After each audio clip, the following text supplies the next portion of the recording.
एक बात आपको बता दें, यहां से भरतना तक एक आदमी पैदल जाए, एक साइकिल से जाए, एक मोटरसाइकिल से जाए और एक गाड़ी से जाए, तो सबसे जल्दी कौन पहुंचेगा? है? तेज बोला करो, गांव भरा दे तो तुम्हारे जैसे समझी लड़का घूरे फिर रहे, फिर तो गालियां उछले बिल की देती हो आप। तेज बोला करो। कौन पहुंचेगा? गाड़ी वाला, सबसे बाद में पैदल वाला। जो आपकी सुबह शाम अगरबत्ती लग रही है ना, ये आप उनके लिए पैदल ही हो, तो इतनी देर लगेगी आपको। और पूजा के साथ साथ अगर संकीर्तन भी आप कर रहे हो, आपकी रफ्तार थोड़ी सी बड़ी साइकिल से हो, और सत्संग, पूजा, स्मरण, संकीर्तन सब हो रहा है, तो आप मोटरसाइकिल से मतलब तेज हो। और सब कुछ छोड़ छाड़ के अगर आप श्रीमद् भागवत या भजन या संकीर्तन या सत्संग सुनने के लिए अगर बैठे, और एक बार भी कथा में अगर 6 घंटे बैठे हो, ये प्रमाण है दादा कि अगर आप 6 घंटे कथा में बैठे और पूरे दिन में कथा स्मरण करते समय एक बार आंखों में आंसू आ गए, तो समझ लेना आप भगवान के सच्चे भक्त हो। बोलिए गोविंद भगवान की। कथा सुनने के लिए, कथा सिर्फ मनोरंजन नहीं है, कथा कथा है। अब ऐसे नहीं कि बैठ के फिर 2-4 ये बोला वो बोला बस हो गया, यहां से उठोगे बोले मजा आ गया, आनंद का तो नाम ही नहीं है, बोलते मजा आ गया। तो ये आनंददायक है, क्योंकि पहला ही श्लोक है सच्चिदानंद रूपाय। यहाँ की तो मैं जितनी बोलूंगी उतनी तारीफ करूं, जितनी भी कमी है, क्योंकि कथा के लिए श्रोता, सरोता और सोता 3 प्रकार के होते हैं। श्रोता वो है जो कथा ढंग से सुने, जीवन में उतारे, कुछ घर पे लेके जाए, कुछ कोई पूछ ले कि क्या सुन के आए हो तो बता दे। और श्रोता वो सरोता, घर पे मन नहीं लगा, काम धंधे से फ्री हुए, चलो पंडाल में 2-4 बातें करेंगे और आराम से निकल लेंगे, क्या दिक्कत है।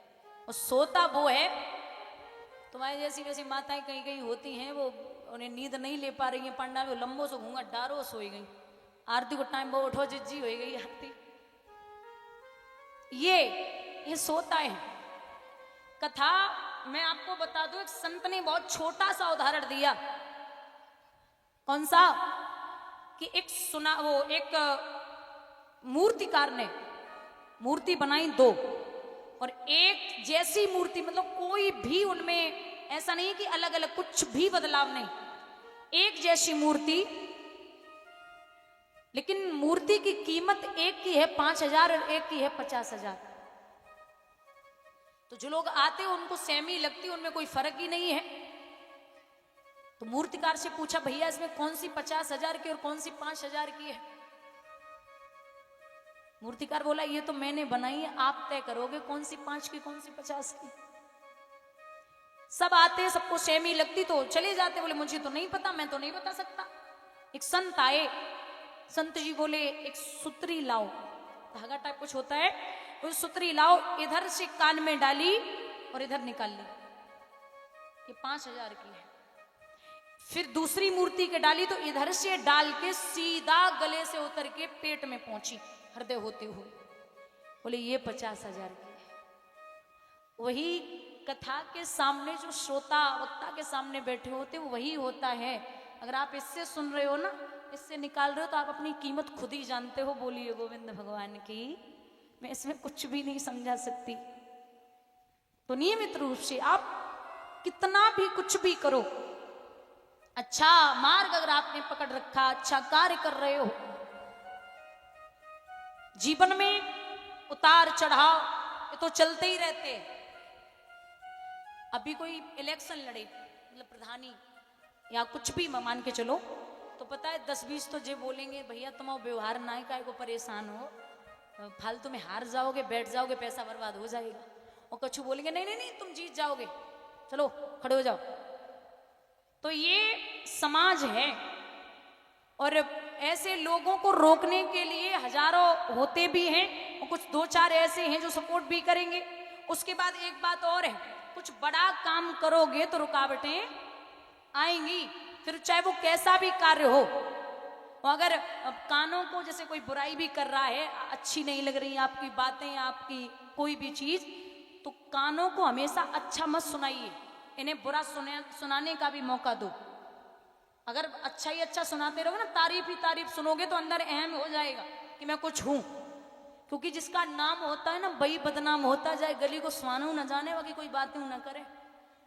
हाँ, जिसका नाम होता है वही बदनाम होता है। एक मान के चलो, आपने देखा होगा, एक छोटा सा उदाहरण देती हूं, बहुत ध्यान से सुनना। गांव में हाथी आता हुआ देखा? हाथी पहले आते थे, आज भी शायद आते हैं।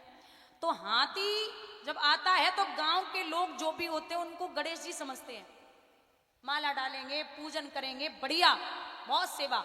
लेकिन हाथी के पीछे 10-20 कुत्ते जरूर भौंकते हैं, है ना?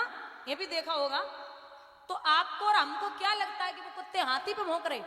नहीं, वो कुत्ते हाथी पे नहीं भौंकते। वो कुत्ते जो हाथी का पूजन कर रहे, हम और आप जैसे लोग, वो उन पे भौंकते। वो कहते, जय हो, मैं 24 घंटे गांव में पहरा लगा रहा हूं, हमें तो रोटी नहीं डाली जा रही, और ये एक दिन के लिए क्या है, इसकी तो माला पड़ रही है, मेरी तो कोई इज्जत ही नहीं है समाज में। तो आदमी दूसरे के सम्मान से सुख से दुखी है।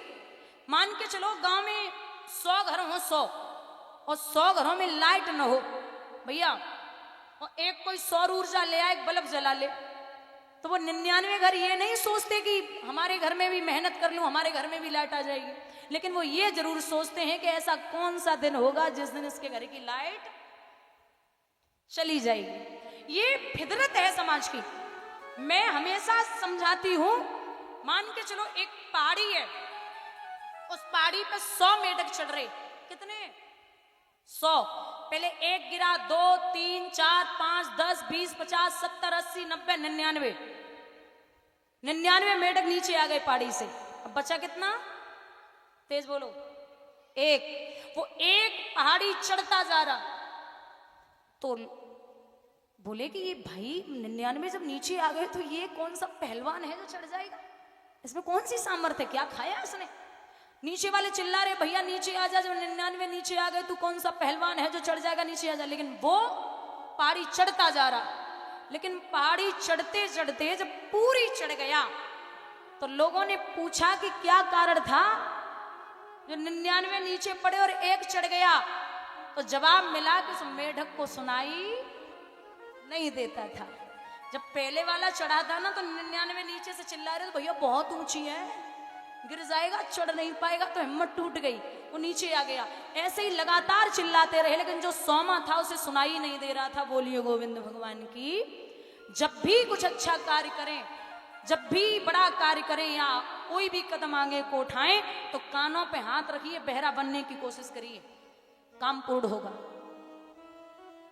ऐसे मैंने सुना है कहते हुए कि ये काम मत करो, 4 लोग क्या कहेंगे। 4 लोग कुछ नहीं कहते, जब चले जाओगे ना तो वही कहते गरम गरम पूड़ी लाओ। हाँ, ये 4 लोग कुछ भी नहीं होते, ये 4 लोग मुसीबत में ही डाल देते हैं। और मैंने आज दिन तक 4 लोग ही नहीं देखे। इनके लिए तो अगर मर भी जाओगे ना, ये कहीं कहीं मतलब समाज से तो सब जुड़े ही रहते हैं, तो जुड़ाव रखना चाहिए। लेकिन कहीं ना कहीं मुझे लगता है कि किसी के लिए इतना अच्छा बनने की कोशिश न करो। 100 अच्छाइयां अगर करोगे और एक बुरा धोखे से हो गया, तो 100 अच्छाइयों पे पानी फिर जाएगा। समाज के लिए तो अगर मर भी जाओगे ना, तो पता क्या बोलेंगे? मर तो गया, ढंगते ना मर पाओ। मर तो गया, लेकिन ढंग से नहीं मर पाया। ये हालत है। इसलिए अच्छे सत्कर्म करिए। तो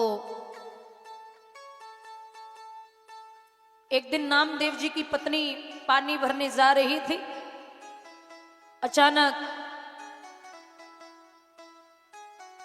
देखा कि 10-20 संत बैठे हैं। नामदेव जी की पत्नी ने दांती पीस के कहा, देखिए मैं जब तक वापस आऊं तब तक यहाँ एक भी संत दिखाई नहीं देना चाहिए। निठल्लो, सुबह सुबह बैठ जाते हो, मेरे पति को बिठा ले तो कोई काम धंधा है नहीं, चलो सबके सब यहां से उठ जाओ। अब संत तो संत हैं, बोले जब इधर से चिल्ला के गई, घड़ा भरने गई थी, उधर से वापस आई तो देखा पहले 20 बैठे थे, अब 100 हो गए।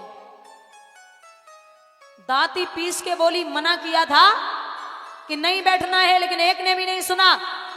जो घड़ा हाथ में था उसको ही खोपड़े पे मारा नामदेव जी के। अब नामदेव जी पूरे भीग गए पानी से, और जो संत बैठे थे ना उनसे मुस्कुरा के बोले, देख रहे हो लोग वैसे ही कहते, जो गरजते हैं वो बरसते नहीं। हमारी वाली इतने से गई तब गरज गई, उतने से आएगा हम पे ही बरस गई। बोलिए गोविंद भगवान की। हाँ, ये मेरी पत्नी बहुत प्यारी है, जानते गुस्सा क्या होता। एक बार पत्नी ने कहा कि बाहर जा रहे हो तो गन्ने लेते आना, गन्ना चाहिए। तो बाहर गए और भोले से संत हैं, बोले 10-20 गन्ने लेके आ रहे थे। रास्ते में बच्चे मिल गए, बोले एक गन्ना हमें भी दे दो, दे दिया। दूसरा मिला, एक गन्ना हमें भी दे दो, दे दिया। तीसरा मिला, एक गन्ना हमें भी दे दो, दे दिया। अब जब तक घर पे आए तब तक 20 गन्ना थे, हाथ में एक गन्ना रह गया। पत्नी ने जो एक गन्ना देखो सुहाग बबूला है, बोले इधर आओ जी, क्या ये गन्ना है? कितने मंगाए थे? मंगाए तो बहुत थे। हैं कितने? एक ही है, लाओ। हाथ में गन्ना लिया और वो जो गन्ना था उसको नामदेव जी के सर पे मारा। सो एक गन्ना के 2 टुकड़ा है गए। नामदेव हंस के बोले, भाई तो रास्ता पर सोचत भाई, अरे एक ही गन्ना तुम खाओ के हम खे तुम खाओ, एक के 2 कद्दे, एक तुम खाओ और एक हम खाएं। बोलिए गोविंद भगवान की। ऐसा संत होना चाहिए जिसे इतने प्यारे थे, उन्हें मतलब हर चीज में, जीव जंतु बस हर चीज में उन्हें भगवान दिखाई देते थे। एक दिन तो रोटियां बाहर रख गए और अंदर घी और सब्जी लेने चले गए, तब तक एक स्वान आया, कुत्ता। उसने रोटियां मुंह में दबाई और भागा। अब नामदेव जी वो कुत्ता के पीछे घी को कटोरा लेके दौड़े, प्रभु रुको, जब घी ना लगो, आओ बैठ के आराम से खाना मैं भी जिमाऊंगा, आप ये घी तो लगा लो, सब्जी भी इधर ही है, आप कोरे कोरे ऐसे ही भागे जा, मैं मारूंगा नहीं, आप इस घी को लगाते जाइए। तो ऐसे संत हैं। स्मरण सच्चा होना चाहिए, भाव आपका पक्का होना चाहिए भगवान के प्रति।